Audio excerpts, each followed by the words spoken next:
श्रीमद्भागवत गीता। परमात्मा के सिवाय सब पदार्थ बाह्य है। बाह्य पदार्थों को बाहर ही छोड़ देने का तात्पर्य है कि मन से बाह्य विषयों का चिंतन न करे, बाह्य पदार्थों के संबंध का त्याग कर्म योग में सेवा के द्वारा और ज्ञान योग में विवेक के द्वारा किया जाता है। यहाँ भगवान ध्यान योग के द्वारा बाह्य पदार्थों से संबंध विच्छेद की बात कह रहे हैं। ध्यान योग में एकमात्र परमात्मा का ही निश्चिंतन होने से बाह्य पदार्थों से विमुखता हो जाती है। वास्तव में बाह्य पदार्थ बाधक नहीं है, बाधक है इनसे राग पूर्वक माना हुआ अपना संबंध। इस माने हुए संबंध का त्याग करने में ही उपर्युक्त पदों का तात्पर्य है। यहाँ भ्रुवो अंतरेह पदों से दृष्टि को दोनों भौं के बीच में रखना अथवा दृष्टि को नासिका के अग्रभाग पर रखना, ये दोनों ही अर्थ लिए जा सकते हैं।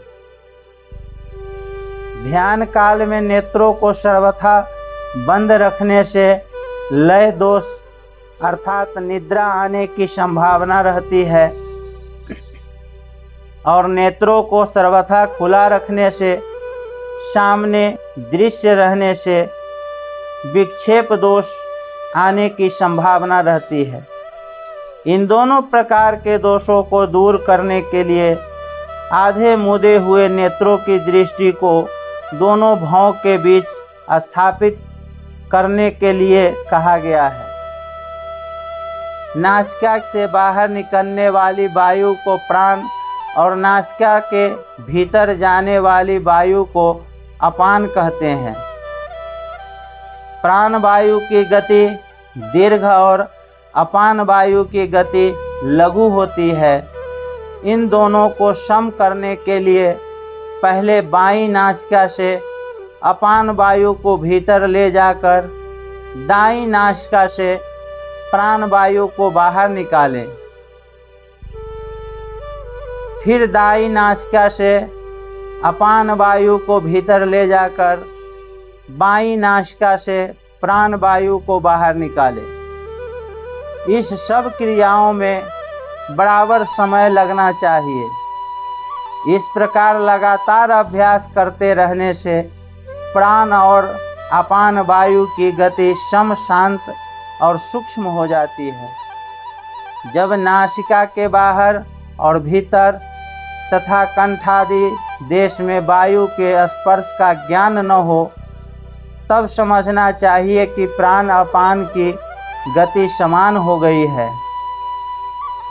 इन दोनों की गति सम होने पर लक्ष्य परमात्मा रहने से मन से स्वाभाविक ही परमात्मा का चिंतन होने लगता है। ध्यान योग में इस प्राणायाम की आवश्यकता होने से ही इसका उपर्युक्त पदों में उल्लेख किया गया है। प्रत्येक मनुष्य में एक तो इंद्रियों का ज्ञान रहता है और एक बुद्धि का ज्ञान।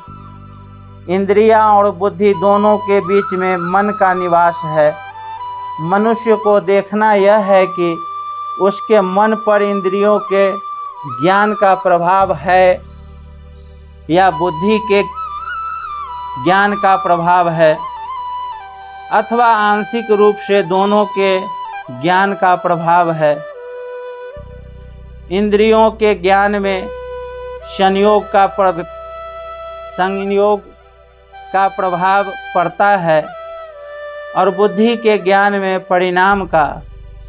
जिन मनुष्यों के मन पर केवल इंद्रियों के ज्ञान का प्रभाव है, वे संयोग जन्य सुख भोगने में ही लगे रहते हैं और जिनके मन पर बुद्धि के ज्ञान का प्रभाव है, वे परिणाम की ओर दृष्टि रहने से सुख भोग का त्याग करने में समर्थ हो जाते हैं।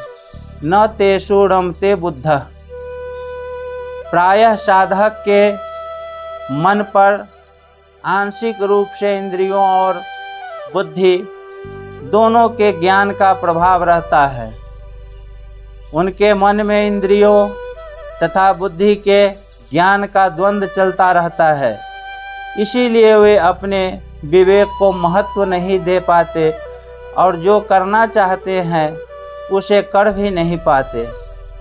यह द्वंद्व ही ध्यान में बाधक है। अतः यहाँ मन, बुद्धि तथा इंद्रियों को वश में करने का तात्पर्य है कि मन पर केवल बुद्धि के ज्ञान का प्रभाव रह जाए, इंद्रियों के ज्ञान का प्रभाव सर्वथा मिट जाए।